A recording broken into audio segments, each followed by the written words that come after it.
오늘 오디오북 두 번째 시간입니다. 지난 시간에 오디오북 생각보다 괜찮다 라고 말씀해 주셔가지고 제가 약속하지 않았었습니까? 많은 분들이 괜찮다, 반응 좋다, 그러면은 정기적으로 좀 진행해 보겠다 라고 말씀드렸었는데 재밌었다고 더 해달라 라는 말씀이 계셔서 약속대로 조금 더 진행해 볼까 합니다. 지금 읽고 있는 책은 제가 가장 아끼는 제 책 11계단을 지난 시간에 첫 번째 챕터를 읽었죠. 첫 번째 챕터는 문학에 대한 내용이었습니다. 11계단은 한 소년이라고 해야 되나? 한 사람, 구체적으로는 제 자아가 녹아있긴 하지만 제가 의도했던 거는 보편적인 한 개인의 성장기였으니까 처음에 고등학생이었던 학생이 이제 문학을 만나서 성장하는 과정을 첫 번째 챕터에서 다뤘었고, 이번에는 재수생이 등장합니다. 실제로 제가 재수를 했고, 그리고 그때 성경을 좀 읽었던 것 같아요. 그래서 그거와 관련된 두 번째 계단에 대한 내용을 진행해 볼까 합니다. 읽어보겠습니다. 두 번째 계단은 기독교라는 제목으로 되어 있고, 소제목은 재수생입니다. 아직도 기억이 난다. 불합격 통지를 받은 날, 입학시험 원서를 넣었던 S대학에서 가까운 지하철역에 내렸다. 날은 춥고 흐렸다. 지난밤부터 한방눈이 쏟아졌다. 무릎까지 오는 검정색 농구 코트의 앞지퍼를 턱 밑까지 채웠다. 당시에는 이런 코트가 유행이었다. 주머니에 손을 넣고 조심조심 경사로를 올라갔다. 전화나 인터넷으로 합격 여부를 확인하는 시대가 아니었다. 합격자 명단은 대학 운동장에 커다랗게 써붙여졌다. 커다란 합격자 명단 앞에서는 사람들이 모여 자신의 번호를 확인하고 있었다. 나는 순차적으로 번호를 훑기 시작했다. 없다. 끝번호부터 반대로도 해보았다. 이름은 없었다. 어쩐지 그 다음은 기억이 나지 않는다. 다만 다시 기억나는 장면은 집으로 돌아가는 지하철 안이다. 열차 좌석의 끝에 구부리고 앉아 나는 소리 없이 펑펑 울었다. 그렇게 재수를 시작했다. 생각보다 할만했다. 처음으로 학원에 등록했다. 입학식도 있을 만큼 규모가 큰 재수학원이었다. 어머니는 아들의 뒷바라지를 위해 빚을 졌다. 기대하지 않았던 아들에게서 일말의 가능성을 보았기 때문일 것이다. 빚을 진다는 것의 의미를 모를 때였다. 그래서 마음이 편했다. 마음이 쓰였던 건 작고 초라한 살림이 아니라 밤마다 간절히 기도하는 어머니의 굽은 등이었다. 그 오랜 기도가 만들어내는 고요함 가운데 어머니의 흐느낌이 시작되면 나는 화가 났다. 소설을 탐독했다. 공부에 지칠 때면 언제나 소설책을 폈다. 걸어다니는 동안에도 책에서 눈을 떼지 못했다. 가끔은 학원이 끝나고 집으로 돌아가는 늦은 밤에 소설의 마지막 부분을 마저 읽고 싶어서 지하철 벤치에 앉아 읽었다. 집에 가고 싶지 않았던 것은 아닌지 지금은 기억에 남아있지 않지만 막차 시간이 가까워진 승강장은 언제나 마음을 평화롭게 했다. 그 고요함이 좋았다. 승강장의 벤치에 앉아서 나는 뇌르소의 무덤덤함에 경악하기도 하고 베르테르의 열정적인 사랑에 감탄하기도 했다. 인간은 무엇을 위해 사는 걸까? 삶의 이유와 목적은 무엇일까? 왜 초라하고 고통스러운 삶을 지속해야만 하는 걸까? 소설 속에서 답을 찾기 위해 애썼다. 하지만 아무리 다양한 삶의 모습들을 간접적으로 체험해도 의문은 가시지 않았다. 매일 풀고 답을 맞히는 수학 문제처럼 정확한 답이 있기를 바랐다. 두 번째는 이제 로자의 성서라고 제목이 되어 있습니다. 학원에서 물리 수업을 듣던 중이었다. 밑도 끝도 없이 죄와벌이 생각났다. 로자가 소냐의 집에 찾아가서 자신의 죄를 고하던 부분이었다. 그는 고뇌의 고통 속에서 소냐에게 부탁을 한다. 신약 성서를 읽어달라고.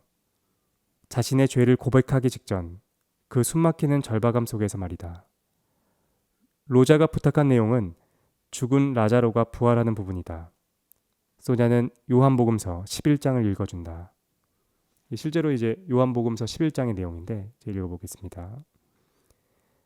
많은 유다인들이 오빠의 죽음을 슬퍼하고 있는 마르타와 마리아를 위로하러 와 있었다. 예수께서 오신다는 소식을 듣고 마르타는 마중을 나갔다. 그동안 마리아는 집 안에 있었다. 마르타는 예수께 이렇게 말하였다. 주님, 주님께서 여기에 계셨더라면 제 오빠는 죽지 않았을 것입니다. 그러나 지금이라도 주님께서 구하시기만 하면 무엇이든지 하느님께서 다 이루어 주실 줄 압니다. 네 오빠는 다시 살아날 것이다. 예수께서 이렇게 말씀하시자 마르타는 마지막 날에 부활 때에 다시 살아나리라는 것은 저도 알고 있습니다. 하고 말하였다. 예수께서 나는 부활이요 생명이니 나를 믿는 사람은 죽더라도 살겠고 또 살아서 믿는 사람은 영원히 죽지 않을 것이다. 너는 이것을 믿느냐? 하고 물으셨다. 그를 어디에 묻었느냐? 하고 예수께서 물으시자 그들이 주님 오셔서 보십시오 하고 대답하였다. 예수께서는 눈물을 흘리셨다. 그래서 유다인들은 저것 보시오 라자로를 무척 사랑했던가 봅니다 하고 말하였다. 또 그들 가운데서는 소경의 눈을 뜨게 한 사람이 라자로를 죽지 않게 할 수가 없었단 말인가 하는 사람도 있었다. 예수께서는 다시 비통한 심정에 잠겨 무덤으로 가셨다. 그 무덤은 동굴로 되어 있었고 입구는 돌로 막혀 있었다. 예수께서 돌을 치워라 하시자 죽은 사람의 누이 마르타가 주님, 그가 죽은 지 나흘이나 되어서 벌써 냄새가 납니다. 하고 말씀드렸다. 예수께서 마르타에게 내가 믿기만 하면 하느님의 영광을 보게 되리라. 내가 말하지 않았느냐 하시자 사람들이 돌을 치웠다. 예수께서는 하늘을 우러러보시며 이렇게 기도하셨다. 아버지, 제 청을 들어주셔서 감사합니다. 그리고 언제나 제 청을 들어주시는 것을 저는 잘 압니다. 그러나 이제 저는 여기 둘러선 사람들로 하여금 아버지께서 저를 보내주셨다는 것을 믿게 하려고 이 말을 합니다. 말씀을 마치시고 라자로야 나오너라 하고 큰 소리로 외치시자 죽었던 사람이 밖으로 나왔는데 손발은 배로 묶여 있었고 얼굴은 수건으로 감겨 있었다. 이건 이제 공동 번역성서 요한복음서 11장 19절에서 44절에 대한 내용이고 소냐가 로자의 부탁으로 읽어주는 내용이죠. 로자는 소냐의 음성으로 라자로의 부활을 듣는다. 죄와벌에서 가장 아름답고 눈부신 장면이다. 가난에 찌든 동굴 같은 방에서 살인자와 매춘부가 부활의 책을 읽고 있다. 왜 로자는 가장 절박한 순간에 죽은 라자로가 다시 살아나는 부분을 듣고 싶어 한 것일까? 그것은 구원받고자 했기 때문이다. 라자로가 죽음에서 부활했던 것처럼 자신도 고통스러운 삶 속에서 구원받을 수 있기를 희망했기 때문에 성서 속에 있을지도 모른다고 생각했다. 삶의 의미와 목적은 구원에 있고 그 구원의 방법을 성서가 알려줄지도 모른다. 성서를 읽기로 했다. 삶에 대해 신에게 따져 묻기로 했다. 다음 제목은 이제 성서입니다. 성서에 대해서 설명하는 부분이거든요. 계속 읽어보면 성서는 말 그대로 성스러운 글을 의미하므로 다양한 종교들마다 나름대로의 성서를 갖는다. 이슬람의 코란이나 힌두교의 베다 등이 그것이다. 다만 한국에서 일반적으로 성서라고 할 때는 그리스도교의 구약과 신약을 의미한다. 구약은 신과 인간이 맺은 오래된 약속을 뜻하고 신약은 새로운 약속을 뜻한다. 구체적으로는 예수 그리스도가 기준이 된다. 구약은 예수 그리스도 탄생 이전의 기록이다. 이스라엘 민족의 순환과 구원의 약속이 역사적 사건과 연결되어 종교적 시각으로 해석되어 있다. 신약은 예수 그리스도 탄생 이후의 기록이다. 총 27권으로 이루어져 있는데 그 구성은 복음서, 사도행전, 서신, 그리고 묵시록이다. 복음서는 4편이다. 예수 그리스도의 말씀과 행적이 기록되어 있다. 사도행전은 한 편으로 사도들의 활동이 기록되어 있다. 서신은 총 21편으로 사도들의 편지다. 마지막 한 편은 묵시록으로 요한이 계시에 의해 기록하였다. 이 중 복음서는 신약의 꽃으로 예수 그리스도의 생애와 가르침이 기록되어 있다. 여기서 복음이란 좋은 소식을 의미한다. 종교 경전은 무언가 어렵고 지루할 것 같지만 이 4개의 복음서는 생각보다 재미있다. 철학적인 이론서가 아니라 예수의 생애가 구체적으로 서술되어 있기 때문이다. 복음서는 4권이지만 사실은 같은 내용을 반복해서 다룬다. 예수의 생애를 4가지 관점으로 서술하고 있는 것이다. 읽다 보면 마테오, 마르코, 루가 복음서는 매우 유사한 반면 요한 복음서는 조금 다른 내용과 관점을 가졌다는 것을 알 수 있다.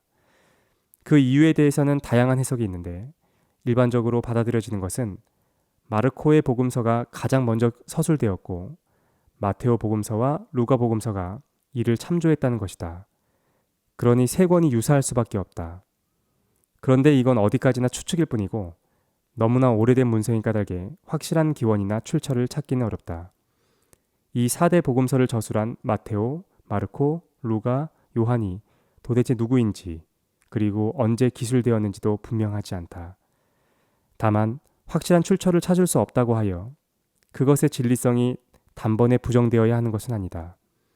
가끔 성서의 출처가 불분명하고 내용의 근거를 찾을 수 없다는 이유로 합리적인 사람이라면 성서를 믿어서는 안 된다고 주장하는 사람들을 보게 된다.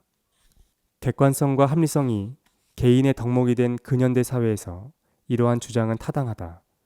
실제로 맹목적인 신앙이 자신의 전부인 사람은 그다지 신실해 보이지도 않고 타인에게 귀감이 되지도 않는다. 하지만 반대로 모든 판단의 기준을 근거와 출처에 두는 사람의 태도 역시 그다지 지혜로워 보이지 않는다. 생각하는 것에 익숙하지 않고 세계의 복잡성을 받아들일 만큼 유연하지 않은 사람일수록 확실한 근거에 집착하는 특성을 보인다. 그들은 특정 주장이 오랜 시간 동안 판단 보류되는 것을 견디지 못한다. 우선 근거가 있느냐 없느냐로 주장의 참과 거짓이 빠르게 판단되길 기대한다. 그러한 태도는 학문 안에서는 이론을 정립하는 데 매우 효율적일 수는 있다. 하지만 학문의 한계를 넘어 진리를 탐구하고자 하는 개인에게는 충분한 태도가 아니다.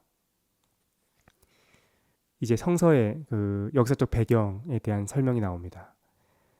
당시의 상황이라는 제목이고 4대 복음서에 기반한 예수의 일생은 다음과 같다. 예수의 어머니인 동정녀 마리아는 천사 가브리엘에게서 예수 그리스도를 잉태하게 될 것임을 전해 듣는다. 이후 약혼자였던 목수 요셉과 함께 호구 조사를 위해 베들레헴으로 가다가 마구간에서 예수를 출산한다. 하지만 고향으로 돌아오지 못하고 이집트로 몸을 피한다. 이는 당시의 헤로데 대왕 때문이었다. 그가 유다인의 왕이 태어난다는 예언을 듣고 이스라엘 지역의 유아들을 살해하도록 지시한 것이다. 헤로데 대왕이 죽었다는 소식을 듣고 난 후에야 마리아와 요셉은 갈릴레아 지역으로 돌아와 나자렛에 정착한다. 복음서를 읽다 보면 선명하게 파악되지 않는 2가지가 있는데 그것은 지역 이름과 통치자들의 이름이다. 이를 정리하면 편할 듯하다. 먼저 지역은 다음과 같다. 크게 3가지 지역을 기억하면 편하다. 유다, 사마리아, 갈릴레아 지역이다. 유다인들은 이 지역에 넓게 퍼져 살고 있었는데 특히 유다 지역과 갈릴레아 지역에 살았다. 가운데에 있는 사마리아 지역은 민족이 다르다. 사마리아 지역에 살고 있는 사람들은 사마리아인이라고 불렸다. 이들은 다른 민족과 유다인들의 혼혈이었다. 유다인들은 자신들과 혈통과 종교가 다르다는 이유로 사마리아인들을 배척하고 혐오했다. 유다 지역에는 베들레헴과 예루살렘이 있다. 그리고 예루살렘에는 예수가 붙잡힌 겟세마네 동산과 처형당한 골고다 언덕이 있다. 갈릴레아 지역에는 예수의 고향 나자렛이 있다. 예수는 유다 지역과 갈릴레아 지역을 오가며 말씀을 설파했다. 다음으로 당시의 통치자들을 알아보자. 예수 그리스도가 성년이 되어 활동하던 당시의 통치자들은 루가 복음서에 잘 기록되어 있다. 당시 유다인 지역 전체는 로마의 식민지였다. 로마의 황제는 티베리오였다. 그리고 이 지역은 앞서 유아 살해를 지시했던 헤로데 대왕이 통치하고 있었다. 헤로데 대왕이 죽은 후에 이 지역은 세 아들에 의해 분할되었다. 그중 첫째인 아르켈라오스가 유다와 사마리아를 포함하는 가장 넓은 지역을 통치했다. 하지만 무리한 세금 징수와 폭정에 따른 민중의 반발로 로마 제국은 아르켈라오스를 파문했다. 그리고 로마인 총독을 직접 파견했다. 이때 임명되었던 여러 총독 중 한 명이 본티오 빌라도다. 정리해보자. 예수가 활동하던 당시에 사마리아 지역을 포함한 전 지역은 빌라도가, 갈릴레아 지방은 헤로데 대왕의 둘째 아들인 안티파스가 통치했다. 로마의 입장에서 본다면 빌라도는 직영점, 안티파스가 가맹점 정도가 된다. 그 다음은 이제 가르침의 시작에 대한 내용입니다. 가르침의 시작. 갈릴레아 지역의 작은 마을 나자렛에서 예수는 유년 시절을 보냈다. 30살 무렵이 되면 그는 전도를 시작한다. 예수의 활동에 앞서 그의 등장을 예언하며 길을 닦은 인물이 있었다. 그는 세례자 요한이다. 요한복음서의 그 요한과는 다른 사람이다. 당시 요한은 흔한 이름이었다. 요한은 예수보다 6개월 앞서 태어난 친척으로 그리스도가 나타날 것임을 알리며 요단강에서 사람들에게 물로 세례를 베풀었다. 요한이 사람들에게 예언했던 것은 두 가지였다. 첫째는 그리스도가 나타나 세상을 벌할 것이다. 둘째는 인류의 죄를 대신해서 그리스도가 죽게 될 것이다. 요한은 평소와 마찬가지로 강가에서 물로 세례를 주고 있었다. 그때 요한의 앞에 예수가 나타났다. 그리스도가 자기에게로 걸어오는 것을 보고 그는 이렇게 말했다. 이 세상의 죄를 없애시는 하나님의 어린 양이 저기 오신다. 내가 전에 내 뒤에 오시는 한 분이 계신데 그분은 사실은 내가 태어나기 전부터 계셨기 때문에 나보다 앞서신 분이라고 말한 것은 바로 이분을 두고 한 말이었다. 나도 이분이 누구신지 몰랐다. 그러나 내가 와서 물로 세례를 베푼 것은 이분을 이스라엘에게 알리려는 것이었다. 요한복음 1장 29절입니다. 세례자 요한의 죽음은 허무했다. 갈릴레아 지역을 통치하던 헤로데 안티파스의 도덕적 문제를 지적하다가 죽음에 이르게 된 것이다. 안티파스는 자기 동생의 아내였던 헤로디아를 자신의 아내로 맞으려고 했으나 이는 율법에 어긋나는 것이었다. 요한이 이를 비난하자 안티파스는 요한을 옥에 가두었다. 하지만 요한을 죽이지는 못했다. 그가 의롭고 거룩한 사람임을 알고 두려워했던 것이다. 반면 헤로디아는 요한을 죽이고 싶어 했다. 그러던 차에 안티파스의 생일이 되었고 헤로디아는 딸을 시켜 왕과 손님들 앞에서 야한 춤을 추게 했다. 안티파스는 기뻐하며 소녀에게 어떤 소원이라도 들어주겠다고 약속했다. 소녀는 자신의 어머니인 헤로디아에게 물었다. 헤로디아는 요한의 머리를 요구했고 그렇게 요한의 머리는 쟁반에 담겨져 헤로디아 앞에 오게 되었다. 요한에게 세례를 받은 예수는 홀로 광야로 나가 40일 동안 금식하며 기도를 했다. 이때 악마가 나타나 예수를 시험하려 했지만 이를 물리치고 돌아왔다. 그리고 베드로를 비롯한 제자들을 모으면서 본격적으로 전도 활동을 시작했다. 갈릴레아와 유다 지역에서 예수는 기적을 행하고 말씀을 전파했다. 우선 사람들에게 기적을 보였다. 물을 포도주로 변하게 했고 수많은 병자를 고쳤으며 물 위를 걸었다. 그리고 라자로를 비롯한 죽은 이들을 살렸다. 예수는 기적을 행하는 동시에 사람들에게 하느님의 말씀을 전했다. 가르침의 장소는 산과 강과 회당을 가리지 않았다. 비유와 상징으로 때로는 직접적으로 하나님의 사랑과 메시아의 도래를 이야기한 것이다. 그리고는 이제 첫 번째 질문, 재수생이었던 제가 성경을 읽으면서 들었던 첫 번째 질문입니다. 나는 불만이었다. 밤은 깊어가고 지하철의 승강장은 고요하고 막차 시간은 다가오는데 복음서 안의 가르침은 만족스럽지 않았다. 이렇게 좋은 말씀이 가득한데 왜 그리스도교가 점령한 이 세계는 가난하고 구차한 삶으로 가득하단 말인가? 고통 속에 놓인 사람들이 이렇게도 많은데 하나님은 도대체 어디서 무엇을 하고 있단 말인가? 나는 물어야 했다. 그래서 직접 찾아가기로 했다. 이후는 이제 상상 속의 이야기입니다. 그래서 제가 직접 성서 안으로 들어가서 이제 그리스도를 만나는 내용으로 되어 있어요. 그 나자렛 사람이 왔다. 사람들이 소리치며 군중이 모인 곳으로 뛰어갔다. 저쪽인가 보다. 나도 그들을 따라 호숫가 쪽으로 향했다. 근처에 도착하니 군중들은 호숫가에 앉거나 서 있었다.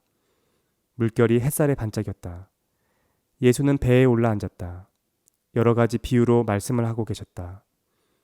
중간에 와서 무슨 말인지 모르겠으나 질문을 하러 왔으니 기회를 봐야겠다. 말씀이 끝나면 질의응답 시간이 있을지도 모르겠다. 이제 그리스도가 이렇게 말씀하시죠. 씨 뿌리는 사람이 씨를 뿌리러 나갔다. 씨를 뿌리는데 어떤 것은 길바닥에 떨어져 새들이 와서 쪼아 먹었다. 어떤 것은 흙이 많지 않은 돌밭에 떨어졌다. 싹은 곧 나왔지만 흙이 깊지 않아서 해가 뜨자 타버려 뿌리도 붙이지 못한 채 말랐다. 또 어떤 것은 가시덤불 속에 떨어졌다. 가시나무들이 자라자 숨이 막혔다. 그러나 어떤 것은 좋은 땅에 떨어져서 맺은 열매가 100배가 된 것도 있고 60배가 된 것도 있고 30배가 된 것도 있었다. 들을 귀가 있는 사람은 알아들어라. 마태복음 13장에 나와 있는 내용이죠. 이제 재수생이 이렇게 얘기합니다. 알아들었습니다. 씨앗의 비유는 하늘나라에 관한 말씀이 아닙니까? 씨가 길바닥에 떨어졌다는 것은 말씀을 듣고도 깨닫지 못하는 사람을 의미하고, 돌밭에 떨어졌다는 것은 말씀을 듣고 받아들이긴 하지만 마음속에 뿌리를 내리지 못한 사람을 의미하는 것이지요. 그리고 가시덤불에 떨어졌다는 것은 말씀을 듣기는 하였지만 세상 걱정과 재물의 유혹에 억눌린 사람을 의미하는 것입니다. 하지만 좋은 땅에 떨어졌다는 것은 말씀을 듣고 깨달은 사람을 의미합니다. 마태복음 13장 18절에 나와 있습니다. 그리스도가 묻습니다. 너는 여기 사람이 아니지 않느냐? 재수생이 얘기하죠. 질문이 있어서 왔습니다. 무수히 많은 사람이 당신을 통해 하느님의 말씀을 들었습니다. 2016년을 기준으로 75억의 인구 중에서 3명 중 1명이 당신을 따르고 있고 단일 종교로는 가장 많은 수를 차지하고 있습니다. 하지만 이렇게 큰 종교가 되어 인류를 지배하고 있는데도 세상은 가난과 고통과 불의로 가득 차 있습니다. 무엇이 문제인 겁니까? 그리스도가 답하시죠. 내가 이미 말하지 않았느냐? 말씀을 들었는지가 중요한 것이 아니라 뿌리를 내리고 열매를 맺는 것이 중요하다. 하나님의 말씀을 듣는다 해도 그것을 실천하지 않으면 그는 구원에 이를 수 없다. 율법 학자들과 바리새파 사람들도 같은 이유로 꾸짖은 적이 있다. 그들은 모세의 자리를 이어 율법을 가르치면서도 그 행실에 있어서는 위선자다. 그들은 화를 입을 것이다. 그들은 기다란 예복을 걸치고 나다니며 장터에서 인사받기를 좋아하고 회당에서는 가장 높은 자리를 찾으며 잔치집에 가면 제일 윗자리에 앉으려 한다. 또한 과부들의 가산을 등쳐먹으면서 남에게 보이려고 기도는 오래 한다. 이런 사람이야말로 그만큼 더 엄한 벌을 받을 것이다. 두 번째 질문이 갑니다. 재수생이 질문하죠. 벌을 주신다고 하신 지가 벌써 2000년이 넘었습니다. 도대체 누가 벌을 받고 누가 상을 받았습니까? 실제 현실은 벌을 받아야 할 사람들은 더 부유해졌고 상을 받아야 할 사람들은 가난과 비참함에 던져졌습니다. 하느님이 완전히 선하고 전지전능하시다면 왜 악한 세상을 이렇게 오랜 시간 방치해 두는 겁니까? 실제로 악을 몰아내려는 마음이 있고 그럴 수 있는 절대적인 능력을 가졌다면 지금 당장 악을 몰아내는 것이 당연하지 않습니까? 이렇게 오랜 시간 동안 세상에 악을 남겨두었다는 것은 두 가지 결론으로밖에는 귀결되지 않습니다. 하느님이 선하지만 전지전능한 것은 아니거나 반대로 전지전능하지만 선한 것은 아니라는 결론으로요. 그랬더니 그리스도가 답하시죠. 선하시며 전능하신 하나님이 지금 당장 세상의 악을 몰아내지 않으시는 이유가 있다. 이 이야기를 들어보아라. 어떤 사람이 밭에 좋은 씨를 뿌렸다. 사람들이 잠을 자고 있는 동안에 원수가 와서 밀밭에 가라지를 뿌리고 갔다. 가라지는 이제 가짜 씨를 얘기하는 거죠. 밀이 자라서 이삭이 팼을 때 가라지도 드러났다. 종들이 주인에게 와서 주인님, 밭에 뿌리신 것은 좋은 씨가 아니었습니까? 그런데 가라지는 어디서 생겼습니까? 하고 묻자 주인의 대답이 원수가 그랬구나 하였다. 그러자 하인들이 그러면 저희가 가서 그것을 뽑아버릴까요? 하고 종들이 다시 묻자 주인은 가만두어라. 가라지를 뽑다가 밀까지 뽑으면 어떻게 하겠느냐? 추수 때까지 둘 다 함께 자라도록 내버려 두어라. 추수 때에 내가 추수꾼에게 일러서 가라지를 먼저 뽑아서 단으로 묶어 불에 태워버리게 하고 밀은 내 곳간에 거두어 들이게 하겠다. 하고 대답하였다. 이건 이제 마태복음 13장에 나와 있는 내용이죠. 이 말을 이해하겠느냐? 제수생이 답합니다. 현실이 아무리 고통스러워도 심판에 이를 때까지 참고 기다리라는 말씀이시군요. 그렇다면 심판의 때까지 우리는 무엇을 하며 기다려야 합니까? 가라지가 아니라 밀이 되기 위해서 말이죠. 어떤 선한 일을 하고 있어야 삶의 고통에서 구원을 얻을 수 있는 건가요? 그리스도가 답합니다. 네가 생명의 나라로 들어가려거든 계명을 지켜야 한다. 그 계명이란 다음과 같다. 살인하지 마라. 간음하지 마라. 도둑질하지 마라. 거짓 증언하지 마라. 부모를 공경하여라. 그리고 내 이웃을 내 몸같이 사랑하여라. 제수생이 반문합니다. 그런 건 대부분의 사람들도 현재 그렇게 하고 있는 건데요. 그것만 지키면 되는 건가요? 그리스도가 답하죠. 네가 완전한 사람이 되려거든 가서 너의 재산을 다 팔아 가난한 사람들에게 나누어 주어라. 그러면 하늘에서 보화를 얻게 될 것이다. 그러니 내가 시키는 대로 하고 나서 나를 따라오너라. 이건 이제 마태복음에 나와 있는 내용입니다. 제수생이 반문합니다. 재산을 청산하고 나눠주라고요? 저야 뭐 지금 제수생이고 가진 게 없어 가능할 것도 같지만 어른들한테는 너무 어려운 요구인데요. 당신의 말씀을 절대적으로 따르는 무수히 많은 그리스도교인들 중에서 지금 하신 말씀을 실천하는 사람은 없습니다. 특히 한국 교회에서는 사회적 성공과 부의 획득을 자기 신앙의 증거로 여기는 사람들도 많습니다. 부와 명성을 쌓았다는 건 하늘이 자신을 축복한 결과이고 가난과 고통 속에 있다는 건 하늘이 벌 주신 증거라고 생각하는 것이지요. 많은 사람들이 그렇게 믿고 있습니다. 그리스도가 말씀하십니다. 나는 분명히 말한다. 부자는 하늘나라에 들어가기가 어렵다. 거듭 말하지만 부자가 하느님 나라에 들어가는 것보다는 낙타가 바늘귀로 빠져나가는 것이 더 쉬울 것이다. 그리고 최후의 만찬 내용이 나옵니다. 최후의 만찬. 염치 없이 따라다녔다. 질문을 하고 그에 대한 답변을 들을수록 마음속에 반감이 커져갔다. 더 질문을 하고 싶었다. 더 날카로운 질문을 던지고 싶었다. 어쩌면 빈틈이 없기를 기대했기 때문인지도 모르겠다. 아무리 치명적인 질문과 반론이 제기되어도 예수 그리스도가 이 모든 질문을 모순 없이 해결해 줄 수 있기를 바란 것인지 모른다. 이때의 나는 반박할 수 없는 진리가 당연히 가장 위대한 진리일 거라고 생각했던 것이다. 언제나 참을 수밖에 없는 진리를 원했다. 하지만 이제는 안다. 반박할 수 없고 언제나 참인 진리가 가장 무의미할 수도 있다는 것을. 예수는 각 지역의 회당을 순회하며 사람들을 가르쳤다. 회당은 언제나 사람들로 가득 찼다. 그리고 그의 말에서 트집거리를 잡기 위해 애쓰는 바리새파, 율법학자들과 논쟁했다. 예수를 따르는 무리가 불어날수록 대사제들과 원로들의 견제도 커져갔다. 그들은 결국 예수를 잡아 죽이기로 결심했다. 예수는 그 사실을 알고 있었다. 제자들에게 그리스도가 순환을 겪게 될 것임을 경고했다.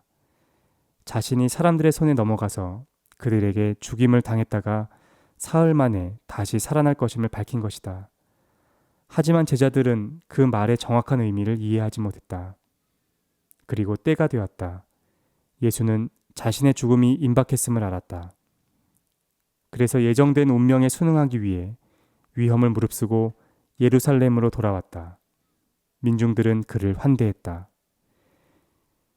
유다인들의 최대 명절인 과월절의 하루 전, 예수와 제자들은 최후의 만찬을 가졌다. 예수는 이 순간이 사랑하는 제자들과의 마지막임을 알았다. 식탁에서 일어나 겉옷을 벗고 수건을 허리에 두른 뒤 대야에 물을 떠서 제자들의 발을 차례로 씻어 주었다. 그리고 허리에 둘렀던 수건으로 닦아 주었다. 세족식이 끝난 후에는 식탁에 모여 즐겁게 음식을 먹었다. 식사 도중에 예수는 제자들에게 이들 중 자신을 배반할 사람이 있음을 밝혔다. 제자들은 자신은 아닐 거라고 스승에게 말했다. 예수는 빵과 포도주를 들어 축복하고 제자들에게 나누어 주며 이렇게 말했다. 받아 먹어라. 이것은 내 몸이다. 이것은 나의 피다. 많은 사람을 위하여 내가 흘리는 계약의 피다. 그리고 이제 세 번째 질문이 등장합니다. 식탁 모서리에 엉거주춤 앉아서 음식들을 집어먹었다. 예수 그리스도는 바쁘셨다. 제자들에게 말하고 그들의 이야기를 들어주었다. 나는 질문할 수 있는 기회만을 엿보고 있었다. 잠시 후 가리온 유다가 자리를 박차고 나갔다. 그 길로 대사제들에게 달려갔다. 다른 제자들은 유다가 왜 나가는지 어리둥절했다. 밤이 깊었다. 평소와 마찬가지로 그리스도는 제자들과 함께 올리브산으로 향했다. 산길은 어두웠다. 나는 천천히 걸어가는 그의 곁으로 따라붙었다. 그리고 세 번째 질문을 했다. 제수생이 묻죠. 삶이 어떻게 구원받는지에 대한 저의 질문에 당신은 계율을 말씀해 주셨습니다. 거기엔 내 이웃을 사랑하고 어려운 사람들을 위해 자신이 가진 모든 것을 나누라는 말씀이 포함되어 있었지요. 하지만 제가 사는 시대의 사람들은 그렇게 생각하지 않습니다. 그리스도 교인이 가장 중요하게 생각하는 건 당신을 믿는지의 여부입니다. 당신을 믿기만 하면 구원에 이르지만 그렇지 않은 사람은 구원에 이를 수 없다고요. 그리스도께서 답합니다. 나는 실제로 그렇게 이야기했다. 하느님은 이 세상을 극진히 사랑하셔서 외아들을 보내주시어 그를 믿는 사람은 누구든지 멸망하지 않고 영원한 생명을 얻게 하여 주셨다. 하느님이 아들을 세상에 보내신 것은 세상을 단죄하시려는 것이 아니라 아들을 시켜 구원하시려는 것이다. 그를 믿는 사람은 죄인으로 판결받지 않으나 믿지 않는 사람은 이미 죄인으로 판결을 받았다. 이건 요한복음 3장에 나와 있는 내용입니다. 제수생이 묻습니다. 바로 거기에 문제가 있습니다. 당신을 믿는다는 것이 무엇인지 정확하지 않다는 게 문제입니다. 당신을 믿는다는 건 두 가지로 해석할 수 있습니다. 첫 번째는 당신의 지위를 믿는 것입니다. 당신을 하느님이 보낸 그리스도라고 믿는 것을 말하지요. 두 번째는 당신의 가르침을 믿는 것입니다. 당신이 말씀하신 이타적인 사랑의 가치를 이해하고 그에 따른 삶을 사는 것을 믿음이라는 말로 표현하는 것이지요. 문제는 여기 있습니다. 오늘날의 사람들은 첫 번째 해석을 절대적으로 신뢰합니다. 이타적인 삶을 살았는지의 여부보다 어쨌거나 궁극적으로 당신이 그리스도임을 믿는 것이 당신을 믿는다는 것으로 이해하는 것입니다. 물론 역사적인 이유가 있었음을 잘 압니다. 그리스도교 초기에 강력한 탄압이 있었고 이 때문에 초기 신도들에게는 당신을 그리스도로 믿는지의 여부가 가장 중요한 문제였겠지요. 하지만 결국 그리스도교는 서구 사회를 장악했습니다. 그리고 서구 사회가 근대화를 기반으로 동양을 점령하며 그리스도교는 세계의 종교로 자리 잡게 되었지요. 무엇이 문제인지 아시겠습니까? 이상한 세계 종교가 탄생한 것입니다. 당신이 하나님이 보낸 그리스도임을 인정하는지 아닌지의 여부로 개인의 삶 전체와 구원의 가능성을 평가하는 독선적인 종교가요. 정말로 하나님은 당신의 지위는 믿지 않지만 평생을 이타적인 마음으로 살아온 사람보다 당신의 지위를 믿지만 평생을 이기적으로 살아온 사람의 가치를 더 높게 평가하는 건가요? 예수 그리스도는 아무 말도 없었다. 생각에 잠겨 어두운 숲을 향해 천천히 걸어갔다. 나는 화가 났다. 정확한 답을 듣고 싶었다. 그리고 이제 예수의 마지막이 나옵니다. 베드로가 물었다. 주님, 어디로 가십니까? 예수는 지금 자신이 가는 곳으로는 따라올 수 없다고 말했다. 베드로가 장담했다. 주님, 저는 주님과 함께라면 감옥에 가도 좋고 죽어도 좋습니다. 예수가 답했다. 베드로야, 내 말을 잘 들어라. 오늘 닭이 울기 전에 너는 3번이나 나를 모른다고 할 것이다. 베드로는 결코 그렇지 않을 것이라 장담했다. 다른 제자들은 기다리게 하고 베드로를 포함한 3명의 제자만 데리고 예수는 올리브 산에서 서평 기슭으로 더 들어갔다. 그곳은 겟세마니 동산이었다. 예수는 제자들에게 깨어 있으라 라고 말하고 홀로 멀리 떨어진 곳에서 두려움 속에서 기도를 했다. 제자들에게 돌아왔을 때 제자들은 잠에 취해 있었다. 잠시도 깨어있지 못하느냐 라고 예수는 슬퍼했다. 그때 유다가 왔다. 대사제들이 보낸 군인들과 함께였다. 유다는 군인들과 약속한 신호에 따라 예수에게 다가가 그에게 입을 맞췄다. 그리고 예수는 잡혔다. 제자들은 모두 달아났다. 예수는 대사제였던 가야파의 집으로 끌려갔다. 베드로는 멀찍이 떨어져서 그 뒤를 따랐다. 대사제의 관저까지 들어가서 불을 쬐고 있는 경비원들 틈에 앉았다. 여종 하나가 베드로를 알아봤다. 당신은 저 갈릴레아 사람 예수와 함께 다니던 사람이 아니냐? 베드로는 무슨 소린지 모르겠다고 말하며 자리를 피했다. 대문을 나서려고 할 때 다른 여종이 베드로를 알아봤다. 베드로는 사람을 잘못 보았다며 예수라는 사람은 알지도 못한다고 맹세했다. 주변에 사람들이 몰려왔다. 사람들은 베드로를 예수의 무리라고 말했다. 베드로는 자신의 말은 거짓이 아니라고 잡아떼었다. 그때 닭이 울었다. 베드로는 사람들을 피해 몸을 숨긴 뒤 엎드려 몹시 울었다. 다음 날이 되어 예수는 유다 총독 빌라도 앞에 섰다. 네가 유다의 왕인가? 빌라도가 물었다. 예수는 아무 말도 하지 않았다.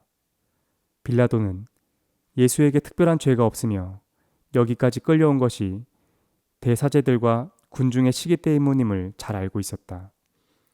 당시 유다 지역에는 명절이 되면 군중의 요구에 따라 죄수 1명을 풀어주는 관례가 있었다. 유다인들 간의 문제에 끼어들고 싶지 않았던 빌라도는 그들 스스로가 선택하게 했다. 당시에 바라빠라고 하는 죄수가 갇혀 있었다. 공교롭게도 그의 이름 역시 예수였다. 빌라도가 군중을 향해 물었다. 누구를 놓아주면 좋겠느냐? 바라빠라는 예수냐? 그리스도라는 예수냐? 군중들은 바라빠를 풀어주길 바랐다. 빌라도는 예수 그리스도가 도대체 무엇을 잘못했는지를 물었다. 군중들은 다만 예수를 십자가에 못 박으라고 소리쳤다. 빌라도는 물을 가져오게 했다. 그리고는 군중 앞에서 손을 씻었다. 이 상징적인 행위를 통해 그는 자신이 이 결정에 책임이 없음을 강조했다. 그리고 예수를 채찍질해서 십자가형에 처하게 했다. 총독의 병사들은 예수의 머리에 가시로 엮은 왕관을 씌웠다. 그의 눈을 가리고 뺨을 때리고 갈대로 그의 머리를 때리며 희롱했다. 그리고 십자가 처형을 위해 끌어냈다. 십자가형은 로마 제국이 식민지에서 사용하는 처형 방식이었다. 죄인은 처형지까지 십자가를 지고 가서 못 박히게 된다. 사실 십자가 전체를 지고 가는 것은 아니다. 가로대와 세로대가 있는데 세로대는 이미 처형장의 땅에 박혀 고정되어 있다. 죄인은 가로대를 지고 처형장까지 간다. 처형장에 도착하면 가로대에 죄인의 팔을 줄로 고정한 후 못을 박는다. 그리고 사람들에 의해 끌어올려져서 고정되어 있는 세로대에 얹힌다. 마지막으로 발목을 세로대에 못 박는다. 예수는 십자가에 매달렸다. 오전 9시에 시작된 처형은 오후 3시를 향해 가고 있었다. 하늘은 어둠에 뒤덮였다. 사람들이 예수를 지켜봤다. 그 중엔 예수의 어머니 마리아와 막달라 마리아라는 여자가 함께 있었다. 길고도 피로한 시간이 흐르고 있었다. 3시 무렵이 되어 예수는 크게 소리쳤다. 엘리 엘리 라마 사박타니. 이 말은 나의 하나님 나의 하나님 어찌하여 나를 버리셨나이까? 라는 뜻이다. 저녁이 가까웠다. 예수는 모든 것이 끝났음을 알았다. 이제 다 이루었다. 그는 고개를 떨구었다. 그날이 가기 전에 예수의 시체는 수습되어 당시의 관습에 따라 바위를 파서 만든 무덤에 안치되었다. 큰 돌을 굴려 입구를 막았다. 무덤 맞은편에는 어머니 마리아와 막달라 마리아가 앉았다. 안식일이 지나고 이튿날이 되었다. 동틀 무렵 두 여인이 무덤을 보러 갔다. 돌은 치워졌고 예수의 시신은 없었다. 여인들이 비어있는 무덤 안으로 들어갔을 때 빛나는 옷을 입은 천사가 앉아 있었다. 천사는 그분이 예언처럼 다시 부활하였음을 알렸다. 예수는 부활했다. 그리고 갈릴레아에서 예수와 그의 제자들은 재회했다. 예수는 그들에게 마지막 말을 남기고 승천했다. 너희는 온 세상을 두루다니며 모든 사람에게 이 복음을 선포하라. 이제 그 이후 얘기가 나옵니다. 막차가 승강장을 빠져나갔다. 피로한 걸음을 옮기는 사람들을 따라 나도 계단을 올랐다. 복음서는 이렇게 끝났다. 그런데 4대 복음서 중 유일하게 요한복음서에서 그 이후의 일화가 짧게 소개되어 있다. 내가 가장 좋아하는 부분이다. 실제로 그 예수 그리스도가 승천한 이후의 내용이 요한복음서에만 실려 있습니다. 제가 좋아하는 부분이어서 여기 한번 읽어보도록 하겠습니다. 많은 시간이 흐른 뒤에 어느 날 베드로는 물고기를 잡으러 가겠다며 일어섰다. 그 자리에 함께 있던 다른 6명의 제자들도 그를 따라갔다. 티베리아 호수에 배를 띄우고 그들은 고기를 잡았다. 하지만 고기는 잡히지 않았다. 다음 날 날이 밝아올 무렵 그들은 다시 고기잡이를 시작했다. 호숫가에 예수가 서 있었다. 아무도 예수를 알아보지 못했다. 예수가 소리쳤다. 무얼 좀 잡았느냐? 그들은 아무것도 못 잡았다고 답했다. 예수는 배 오른편으로 그물을 던지라고 말했다. 그 말대로 하니 끌어올릴 수 없을 만큼 고기가 잡혔다. 제자 중 하나가 예수를 알아보고 소리쳤다. 저분은 주님이십니다. 그 소리를 듣자마자 베드로는 물속에 뛰어들어 헤엄쳐 왔다. 나머지 제자들도 고기를 가득 싣고 배를 저어왔다. 육지에 올랐을 때 숯불이 펴 있고 생선이 올려 있었다. 빵도 있었다. 예수는 그들에게 와서 아침을 들어라 라고 말했다. 제자들에게 빵과 생선을 집어주었다. 평화로운 아침 식사가 끝나고 예수가 베드로에게 물었다. 베드로야, 너는 나를 정말 사랑하느냐? 베드로는 그렇다고 큰 소리로 답했다. 예수는 한 번 더 물었다. 베드로야, 너는 나를 사랑하느냐? 베드로는 다시 그렇다고 말했다. 예수는 한 번 더 물었다. 그때도 베드로는 그렇다고 확답했다. 그리고 이내 슬퍼졌다. 예수는 이렇게 말했다. 내 양들을 잘 돌보아라. 가끔은 집으로 곧장 가는 길을 피해서 골목을 돌고 돌아 집으로 가곤 했다. 주황색 가로등에 물든 고요한 거리를 걷는 게 좋았다. 멀리 돌아가는 그 길에는 서울의 야경을 볼 수 있는 좁은 장소가 하나 있었다. 가끔은 그곳에서 한참을 서서 서울의 야경을 하염없이 바라보았다. 때로는 멀리 돌아가야 할 때도 있다. 그래야만 비로소 볼 수 있는 것들이 있다. 재수 생활도, 집안 살림의 어려움도, 성서 속의 질문들도 곧바로 얻거나 해결할 수 없는 것들인지 모른다. 나는 2번째 계단에 올라섰다. 여기까지가 11계단의 2번째 챕터, 이제 기독교에 관한 내용이었습니다. 재수생 때 그런 책들을 많이 읽었거든요. 세계문화. 그러다가 죄와벌에서 로자가 소냐에게 읽어달라라고 부탁한 부분이 라자로의 부활이었다는 것을 알게 되고 성서를 읽고 싶었어요. 그래서 처음으로 이제 재수생 때 성서를 좀 읽게 됐습니다. 구약을 좋아하시는 분도 계시고 신약 성서에 여러 가지 자신이 마음에 들어 하는 부분이 있을 거라는 생각이 들어요. 저는 개인적으로 이 부분을 가장 좋아합니다. 예수 그리스도가 이제 베드로에게 말씀하시는 거죠. 달기 울기 전에 너는 3번이나 나를 배신할 것이다. 근데 베드로가 아니라고 얘기하지 않습니까? 근데 실제로 그 일이 일어나죠. 베드로는 예수 그리스도가 잡혀간 이후에 3번에 걸쳐서 예수 그리스도를 부정하게 됩니다. 신약 성서는 이렇게 끝나는데 이제 요한복음에서 그 뒷부분이 나오는 거예요. 물고기를 잡고 있는 베드로에게 예수 그리스도가 나타나시죠. 많은 시간이 흐른 뒤였습니다. 그리고 예수 그리스도가 베드로에게 물어보시죠. 네가 나를 사랑하느냐? 베드로가 그렇다라고 얘기하지 않습니까? 그리고 2번째 물어봐도 베드로가 그렇다고 얘기하고 3번째 물어보고 베드로가 그렇다고 얘기하고 예수 그리스도가 어떠한 원망도 거봐 내 말이 맞았잖아 뭐 이런 얘기를 한 것도 아니고 그를 질책한 것도 아닌데 베드로가 이제 그때 스스로 대답하면서 알게 된 거죠. 자신이 3번 부정한 거를 예수 그리스도가 이제 3번 긍정하게 함으로써 자신을 용서하셨구나. 그래서 슬퍼졌던 것 아닌가. 저는 그렇게 이 부분을 읽었습니다.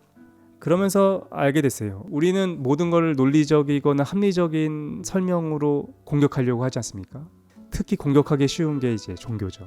기독교일 수도 있고 이슬람일 수도 있고 과학일 수도 있고 철학일 수도 있고 그래서 논박하기를 원해요. 논박해서 논리적으로 모순을 찾아내서 쓰러뜨려야지.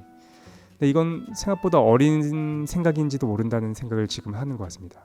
뭔가 어리고 나약한 사람일수록 선명한 걸 원하는 것 같아요. 여러 가지 복잡한 문제를 빨리 해결하고 싶어하고 기냐 아니냐 빨리 습득해야지 그 마음의 불안이 떨쳐질 수 있으니까 그렇게 요구한다는 생각이 듭니다.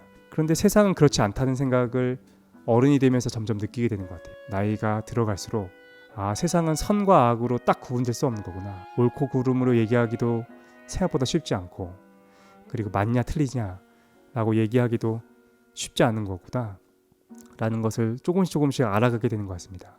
성경을 논리적으로 논박할 수 있다라고 고3 때 생각했던 것 같아요.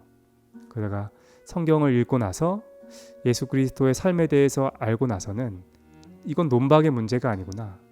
예수 그리스도가 베드로를 용서하고 그리고 제자들을 아꼈던 그 마음을 우리가 논리적인 무엇인가로 논박할 수는 없다는 것을 이때 조금 알았던 것 같아요. 그러면서 이제 성경을 받아들일 수 있었던 그 계기가 됐던 건 아닌가. 그 내용이 이제 11계단의 2번째 챕터에 담겨 있습니다. 3번째 챕터는 이제 부처님에 대한 내용이 나오고 그 다음에 이제 철학이나 과학에 대한 내용들이 뒷부분이 나오는데 한 걸음 한 걸음 같이 따라 올라가면 좀 좋을 거라는 생각이 듭니다. 기독교에 대한 부분은 말하기가 어려운 것 같아요.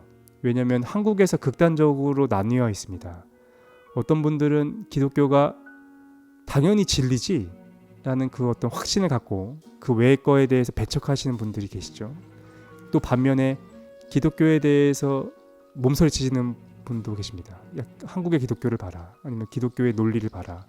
그게 문제가 많다. 그래서 기독교에 대해서 배척하시고 다른 것들에 대해서 신뢰하시는 분들도 계시죠. 그러다 보니까 너무 의견이 많이 나누어져 있어가지고 이걸 너무나 그 옳고 그름에 대한 문제 그리고 대결의 문제로 치부하려는 경향이 있는 것 같다는 생각이 듭니다. 근데 꼭 그러지 않아도 되는 것 같아요. 뭐 성경이 됐든 아니면 인도의 베다가 됐든 불교의 경전이 됐든 아니면 과학이 됐든 어떤 게 옳은 거냐 정답을 찾아내듯이 찾아내는 것이 아니라 내가 향유할 수 있는 문화 내 영혼의 풍성함을 위해서 도움이 될 수 있는 그 토대라고 생각하고 판단하기 이전에 받아들이는 것도 자신의 성장과 성숙을 위해서 도움이 되는 일이 아닌가라는 생각이 듭니다. 여기까지가 이제 2번째 계단이었고 3번째 계단은 이제 부처님에 대한 붓다에 대한 내용인데 붓다에 대한 내용은 최사장 유니버스에서 너무 많이 다룬 것 같아요. 그래서 그 부분을 좀 건너뛰고 그 이후에 나와 있는 철학이나 과학에 대한 부분을 같이 읽어보려고 생각하고 있습니다. 2번째 오디오북은 여기서 마치고 다음 시간에 다시 만나 뵙도록 하겠습니다. 감사합니다.